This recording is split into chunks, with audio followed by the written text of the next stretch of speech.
మైదా పిండి వాడకుండా కప్పు గోధుమ పిండితో ఇన్ని బిస్కెట్స్ అయితే తయారు చేసుకోవచ్చు. ఇవి టీ టైం స్నాక్గా, అలాగే పిల్లలు స్కూల్ నుంచి రాగానే పెట్టడానికి కూడా చాలా బాగుంటాయన్నమాట.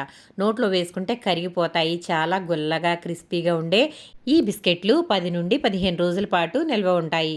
రోజు పిల్లలు స్కూల్ నుంచి ఇంటికి రాగానే మమ్మీ స్నాక్స్ పెట్టు అంటారు కదా, అటువంటప్పుడు ఈ బిస్కెట్లు ఇవ్వండి, చక్కగా హెల్తీగా తింటారు. మరి ఇవి ఏ విధంగా తయారు చేసుకోవాలో చూద్దామా? Welcome back to my channel.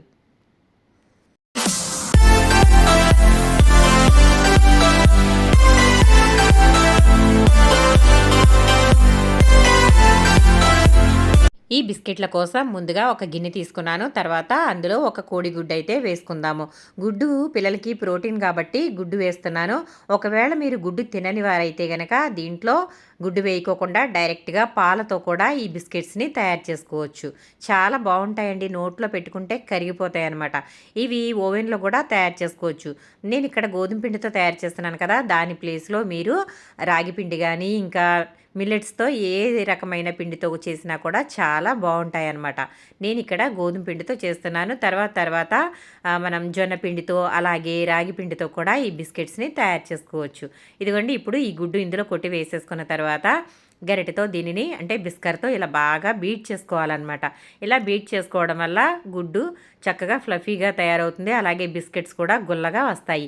మనకి ఎంత వీలైతే అంత ఎక్కువసేపు ఈ గుడ్డుని నురుగు వచ్చేలాగా బీట్ చేసుకోవాలి. ఇలా బీట్ చేసుకున్న తర్వాత దీంట్లో ఒక అరకప్పు వరకు బొంబాయి రవ్వ వేసుకోవాలి. బొంబాయి రవ్వ డైరెక్ట్గా అయినా వేసుకోవచ్చు, లేదంటే కనుక మిక్సీ పట్టుకుని మెత్తగా పౌడర్ లాగా చేసుకుని కూడా వేసుకోవచ్చు. నేను ఇక్కడ అరకప్పు బొంబాయి రవ్వ తీసుకున్నాను కదా. మనకి గుడ్డు ఒకటే వేస్తున్నాం కదండి, కొంచెం మీకు చూపిస్తున్నాను అనమాట. మీకు ఒకవేళ కావాలంటే కనుక ఎక్కువ క్వాంటిటీలో కూడా చేసుకోవచ్చు. అలాగే ఎన్ని గుడ్లు కావాలంటే అన్ని గుడ్లు వేసుకుని దాని సరిపడా పిండి కూడా యాడ్ చేసుకోవచ్చు. ఇదిగోండి, మిక్సీ జార్లో బొంబాయి రవ్వని ఇలా మిక్సీ పట్టేసి మెత్తగా పొడి మాదిరిగా తయారు చేసేసి ఇందులో వేసేసాను. ఇలా వేసేసుకున్న తర్వాత ఇది ఒకసారి ఇలా బాగా కలిపేసుకోవాలి. బొంబాయి రవ్వ ఎందుకు వేస్తామంటే బొంబాయి రవ్వ వేయడం వల్ల క్రిస్పీనెస్ వస్తుందండి. చక్కగా గుల్లగా కరకరలాడుతూ వస్తాయన్నమాట. చాలా బాగుంటాయి. నోటికి చాలా టేస్టీగా అనిపిస్తాయండి ఈ బిస్కెట్స్. చాలా బాగుంటాయి అన్నమాట. ఇదిగోండి, ఇప్పుడు ఇదంతా కూడా ఇలా బాగా కలిపేసుకోవాలి. బొంబాయి రవ్వ గుడ్డు మిశ్రమం అంతా కూడా ఇలా కలిపేసుకోవాలి. దీంట్లోనే మనం షుగర్ డైరెక్ట్గా కూడా వేసేసుకోవచ్చు. నేను ఇప్పుడు ఇందులో షుగర్ కూడా తీసుకుంటున్నాను. మనం ఒక గుడ్డు తీసుకున్నాము, అలాగే అరకప్పు బొంబాయి రవ్వ తీసుకున్నాం కదా, అలాగే షుగర్ కూడా 3/4 కప్పు వరకు షుగర్ తీసుకోవాలి. షుగర్ని కూడా నేను పౌడర్గా చేసేసి వేస్తానండి. ఇదిగోండి, 3/4 కప్పు వరకు పంచదార అనమాట మిక్సీ జార్లో వేసేసి అది కూడా మెత్తని పౌడర్లా చేసి ఇందులో వేసుకుని కలుపుకోవడం వల్ల పంచదార త్వరగా కరిగిపోతుంది కాబట్టి నేను ఇక్కడ మిక్సీ పట్టేస్తున్నాను. చిటికలో అయిపోతుందండి. అది పంచదార మనం వేసామనుకోండి, ఇది బీట్ చేయడానికి కొంత సమయం పడుతుందన్నమాట. మనం క్విక్గా చేసేసుకోవాలంటే ఇలాంటి కొన్ని ట్రిక్స్ ఫాలో అయ్యి చేసుకోవడం వల్ల పని అనేది చాలా సులువుగా అయిపోతుందన్నమాట. ఇదిగోండి, పంచదార కూడా మిక్సీలో పౌడర్ మాదిరిగా చేసేసాను. ఇప్పుడు ఇదంతా కూడా ఇందులో వేసేసి ఒకసారి కలిపేసుకుంటే పంచదార పౌడర్ కాబట్టి చక్కగా కలిసిపోతుంది. ఇప్పుడు ఒకసారి దీనిని ఇలా బాగా కలిపేసుకోవాలన్నమాట. చాలా సింపుల్గా అయిపోతాయండి. సాయంత్రం 3-3:30 ఆ టైంకి ఇవి మొదలు పెడితే పిల్లలు వచ్చేసరికి చక్కగా కరకరలాడే బిస్కెట్స్ వారి ముందుంటాయన్నమాట. అలాగే మనం టీ తాగేటప్పుడు కూడా రెడీ అవుతాయి. చూసారు కదా, ఇప్పుడు మొత్తం అంతా ఇలా బాగా కలిపేసుకున్నాను. ఇలా కలిపేసుకున్న తర్వాత ఇప్పుడు ఇందులో నేను ఇక్కడ ఒక 3 స్పూన్ల వరకు నెయ్యి వేసుకుంటున్నాను. మీరు ఈ నెయ్యి ప్లేస్లో వెన్న కూడా వేసుకోవచ్చు, అలాగే నూనె కూడా వేసుకోవచ్చు. నేను ఇక్కడ నెయ్యి వేస్తున్నాను, బాగుంటాయి కాబట్టి రుచి బాగుంటుందని నెయ్యి అయితే వేస్తున్నాను. ఒక 3 స్పూన్ల నెయ్యి ఇందులో వేసుకోవాలి. ఇది నేను ఇంట్లో తయారు చేసుకున్న నెయ్యి అండి. ఈ నెయ్యిని ఇప్పుడు ఇందులో వేసుకుంటున్నాను. ఒక 3 స్పూన్లు అయితే వేసుకుందాము. కొంచెం ఎక్కువే వేస్తున్నానని చెప్పొచ్చు, ఎందుకంటే బాగుంటాయని చెప్పి నెయ్యి అయితే కొంచెం ఎక్కువ వేస్తున్నాను. మీరు 3 స్పూన్ల బదులు 1.5 స్పూన్ కానీ 2 స్పూన్లు కానీ కూడా వేసుకోవచ్చు. నెయ్యి అంతా ఇలా వేసేసుకున్నాక ఇలా కలిపేసుకోవాలి బాగా. మళ్ళీ ఒకసారి ఇది మనం ఎంత బాగా బీట్ చేసుకుంటే అంత బాగా బిస్కెట్లు అనేవి గుల్లగా వస్తాయండి. చూసారా, ఇక్కడ మనం బొంబాయి రవ్వ వేసాం కదా, అవి గుడ్డులో వేసిన తర్వాత అది ఇలా కలిపేసుకోవడం వల్ల బొంబాయి రవ్వ నానిపోయి చక్కగా బిస్కెట్లు త్వరగా అయిపోతాయి అన్నమాట. ఆ తర్వాత ఇందులో చిటికెడు సాల్ట్ వేస్తున్నాను. మనం పంచదారతో కానీ బెల్లంతో కానీ ఏదైనా స్వీట్ తయారు చేసేటప్పుడు దాంట్లో చిటికెడు ఉప్పు వేసామనుకోండి, రుచి అనేది పెరుగుతుంది. చూసారు కదా, ఇప్పుడు ఉప్పు కూడా వేసేసి ఇది కూడా ఒకసారి ఇలా బాగా కలిపేసుకోవాలన్నమాట. ఎంత వీలైతే అంతసేపు ఇలా కలిపేసుకోవడం వల్ల చక్కగా బాగుంటాయి. ఇలా కలుపుకోవడం కష్టం అనుకుంటే మిక్సీ జార్లో కూడా ఇవన్నీ వేసేసి కలిపేసుకోవచ్చండి. మనం ఈ బిస్కెట్లలో పంచదార వేసాం కదా, పంచదార ప్లేస్లో మీరు బెల్లం కూడా వాడుకోవచ్చు. బెల్లాన్ని కరిగించేసి ఆ పాకంతో కూడా ఈ బిస్కెట్లు అనేవి తయారు చేసుకోవచ్చు.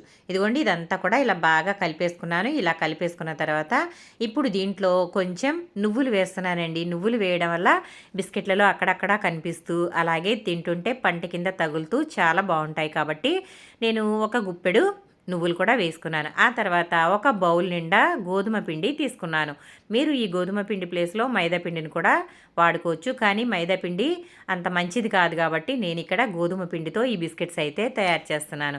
మనం ఇందులో వేసినవన్నీ కూడా హెల్దీయేనండి. నెయ్యి మంచిదే, అలాగే గోధుమ పిండి ఇంకా ఎగ్ వాడాం కదా, కాబట్టి ఇవి చాలా హెల్దీ అండి. చూసారా, ఇప్పుడు ఇదంతా కూడా ఇలా ఒకసారి బిస్కర్తో కలిపేసుకున్న తర్వాత మనకి పిండి ఎంత పడుతుందో చూసి అంత వేసి కలుపుకోవడమే. మీరు ఎక్కువ కావాలనుకుంటే ఎక్కువ కూడా వేసుకోవచ్చు. కానీ గుడ్డు ఎంత ఉందో దానిని బట్టి ఈ పిండి అనేది యాడ్ చేసుకుంటే బిస్కెట్లు అనేవి చాలా బాగా వస్తాయన్నమాట. నేను 1 కప్పు వేసాను ముందు, ఆ తర్వాత ఇంకొక పావు కప్పు అయితే వేసాను. ఇప్పుడు ఈ బిస్కర్ తీసేసి చేత్తో కలిపేసుకోవాలి. మనం ఒక గుడ్డు వేసాం కదా, అలాగే పంచదార ఇవన్నీ వేసామో దానికి ఎంత పిండి పడుతుందో చూసుకుంటూ పిండిని అయితే కలుపుకోవాలి. పిండిలో మరీ ఎక్కువ గట్టిగా ఉండకూడదు, అలా అని మరీ మెత్తగా ఉండకూడదండి. చపాతీ పిండి ఏ విధంగా కలుపుకుంటామో ఆ విధంగా అయితే పిండిని కలుపుకోవాలి. చూసుకుంటూ పిండి వేసుకుంటూ కలుపుకోవడమే. చూసారా, ఇప్పుడు నేను బిస్కర్ తీసేసి ఇలా చేతితో పిండి అంతా కూడా కలిపేస్తున్నాను. చూడండి, ఇలా అయితే పిండిని బాగా చేతితో కలుపుకోవాలి. ఇదిగోండి, చూసారు కదా, పిండిని ఇలా స్మూత్గా కలుపుకోవాలన్నమాట. చూడండి ఎంత బాగా కనిపిస్తుందో కదా పిండి. ఇలా కలుపుకోవాలి. మనం వేలితో పిండిని నొక్కినప్పుడు అక్కడ వేలి అచ్చుపడాలండి. అలా అయితే పిండి మనకి పర్ఫెక్ట్గా ఉన్నట్టు అనమాట. ఇప్పుడు దీంట్లో ఒక అర స్పూన్ వరకు నెయ్యి అయితే వేసేసి ఒకసారి ఇలా పైన అంతా కూడా కలిపేసి ఆ తర్వాత దీనిని మూత పెట్టేసి ఒక అరగంట నుండి గంట వరకు మన వీలుని బట్టి ఎంతసేపు అయినా నానబెట్టుకోవచ్చు. ఒకవేళ సమయం లేదనుకుంటే పావు గంట నానబెట్టుకున్నా కూడా సరిపోతుంది అనమాట. నేను ఇక్కడ ఒక అరగంట అయితే పక్కన పెట్టేస్తున్నాను. ఇప్పుడు చూడండి పిండి ఎంత బాగా తయారైందో. ఇదిగోండి, ఇలా వేలుతో నొక్కినప్పుడు ఇలా వేలు గుర్తయితే పడాలన్నమాట. అంతా స్మూత్గా ఉండాలి పిండి. చూసారు కదా, ఇప్పుడు దీనిని మూత పెట్టేసి పక్కన పెట్టేద్దాం. మనం బొంబాయి రవ్వ వేసాం కదండి, కాబట్టి ఇది ఎంత స్మూత్గా కలిపినా కాసేపటికి బిగిసిపోతుంది అనమాట. ఎందుకంటే బొంబాయి రవ్వ వాటర్ అంతా పీల్చేస్తుంది కాబట్టి. చూసారా, ఇప్పుడు ఇలా కలిపేసేసి ఒక అరగంట పాటు పక్కన పెట్టేద్దాం. అరగంట తర్వాత ఇదిగోండి పిండి చక్కగా ఇలా నానిందనమాట. చాలా స్మూత్గానే ఉందండి. ఎందుకంటే మనం పిండి చేసాం కదా బొంబాయి రవ్వని, కాబట్టి స్మూత్గా ఉంది. అదే రవ్వ లాగా వేసుకున్నట్లయితే అది ఎక్కువ వాటర్ పీల్చేసి మనం పిండి అంతా స్మూత్గా కలిపినా కూడా చాలా గట్టిగా తయారవుతుంది అనమాట. ఇప్పుడు ఇదిగోండి పిండిని కింద నేను ప్లాట్ఫామ్ అంతా క్లీన్ చేసేసుకొని దానిపైన అయితే వేసి ఇలాగ బాగా మర్దన చేస్తున్నాను అనమాట. ఇలా ఒకసారి బాగా మర్దన చేసుకోవడం వల్ల పిండి అనేది లోపలంతా కూడా చక్కగా గుల్లగా తయారవుతుంది. ఇలా స్మూత్గా పొడవుగా తయారు చేసి మళ్ళీ దానిని మట్టపెట్టి ఇట్లాగైతే చేసుకోవాలి. ఎంత వీలైతే అంత దీనిని ఇలా సాగదీసుకోవాలండి. ఇలా రౌండ్గా తయారు చేసుకోవాలన్నమాట. ఇలా చేసుకుంటే చక్కగా మనకి బిస్కెట్లు అనేవి చాలా ఈజీగా సింపుల్గా అయిపోతాయి. ఎక్కువ శ్రమ పడాల్సిన అవసరం లేదు, ఎక్కువ టైము పట్టదు. చాలా బాగుంటాయి కూడా బిస్కెట్లు. చూసారు కదా, ఇవి తయారు చేసిన తర్వాత మనం చేసిన శ్రమ అంతా కూడా అదంతా ఎగిరిపోతుందండి. ఎందుకంటే ఈ బిస్కెట్ల టేస్ట్ ముందు పడిన శ్రమ అంతా కూడా మర్చిపోతాం అనమాట. అంత బాగుంటాయి ఈ బిస్కెట్లు. టీ టైంలో తినడానికైతే ఇంకా ఇంకా బాగుంటాయండి. చూసారు కదా, ఇప్పుడు ఇలా రౌండ్గా తయారు చేసుకున్న తర్వాత చాకుతో సన్న ముక్కలుగా కట్ చేసుకోవాలన్నమాట. మనం కాజాలు ఏ విధంగా తయారు చేసుకుంటామో, గొట్టంత కాజాలు తయారు చేసుకుంటాం కదండి, ఆ విధంగా అయితే పిండిని ఇలాగా సన్నగా కట్ చేసుకోవాలన్నమాట. చూసారు కదా, ఇలా తయారు చేసుకున్న తర్వాత ఇప్పుడు మనం కట్ చేసుకున్న ముక్కలు ఉన్నాయి కదా, ఆ ముక్కలు ఇదిగోండి చూడండి ఇలా ఉన్నాయి కదా. ఇలా ఉన్న దానిని ఇప్పుడు కొంచెం కొంచెంగా ఒక్కొక్క ముక్కను తీసి ఇలా కొంచెంగా ఇలా నొక్కాలన్నమాట వేలితో. ఇలా నొక్కినట్లయితే ఈ బిస్కెట్లు అనేవి చాలా చాలా గుల్లగా ఉంటాయి. మరీ ఎక్కువ నొక్కేస్తే గుల్లదనం అనేది పోతుందండి. కాబట్టి మధ్యలో ఇలా వేలు పెట్టి ఒక్కసారి కొంచెం ప్రెస్ చేస్తే సరిపోతుంది. రెండు పక్కల నొక్కాల్సిన అవసరం లేదు, ఒక పక్క నొక్కితే కూడా సరిపోతుంది. మీకు చూపించడం కోసం నేను ఇలా పైకి తీసి ఇలా నొక్కుతున్నాను 2 వేళ్లతో పట్టుకుని. కానీ ప్లాట్ఫామ్ మీదే ఉంచేసి దానిని ఒక వేలుతో నొక్కినట్లయితే ఇంకా పర్ఫెక్ట్గా వస్తాయండి. చూసారు కదా, చాలా సింపుల్గా అయిపోతాయి. చాలా హెల్దీ అండి బిస్కెట్లు. మీరు కూడా తప్పకుండా ట్రై చేయండి. చక్కగా స్కూల్ నుంచి పిల్లలు రాగానే స్నాక్స్కి, అలాగే ఈవినింగ్ అంటే టీ టైం మనం పెద్దవాళ్ళు కూడా ఏవో ఒకటి స్నాక్స్ తింటూ ఉంటారు కదా, మరి అటువంటప్పుడు కావాలంటే చక్కగా ఇలా చేశారనుకోండి, ఆరోగ్యానికి ఆరోగ్యం, రుచికి రుచి. చూసారు కదండి, బిస్కెట్లు అయితే ఇలా అన్నీ కూడా ఇట్లా నొక్కేసుకుంటే చక్కగా రెడీ అయిపోతాయి అన్నమాట. బిస్కెట్స్ అన్నీ కూడా ఇదే మాదిరిగా ఇలా తయారు చేసేసుకోవాలి. ఆ తర్వాత స్టవ్ వెలిగించేసి బాండీ అయితే పెట్టేశాను. ఇది వేడైన తర్వాత ఆయిల్ వేసుకుందాం. ఈ బిస్కెట్స్ని ఆయిల్లో వేసుకోవచ్చు, అంటే ఆయిల్లో వేయించుకోవచ్చు, అలాగే నేతిలో కూడా వేయించుకోవచ్చు అండి. చాలా బాగుంటాయి. నేను ఇక్కడ సన్ఫ్లవర్ ఆయిల్ అయితే వేస్తున్నాను. మరి ఎక్కువగా ఆయిల్ వేసుకోవట్లేదు, సరిపడా మాత్రమే వేస్తున్నాను. ఎందుకంటే ఒకసారి వేడి చేసిన నూనె మళ్ళీ మళ్ళీ ఇది వాడకూడదంటండి. కాబట్టి పిండి వంటలు చేసుకునేటప్పుడు సరిపడా ఆయిల్ అయితే కొంచెం కొంచెంగా వేసుకుని వాడుకుంటే మంచిది. దానిని మళ్ళీ రెండోసారి వాడే అవసరం లేకుండా ఉంటుందన్నమాట. ఇప్పుడు ఆయిల్ కొంచెం వేడవ్వాలండి, మరీ ఎక్కువగా వేడవకూడదు.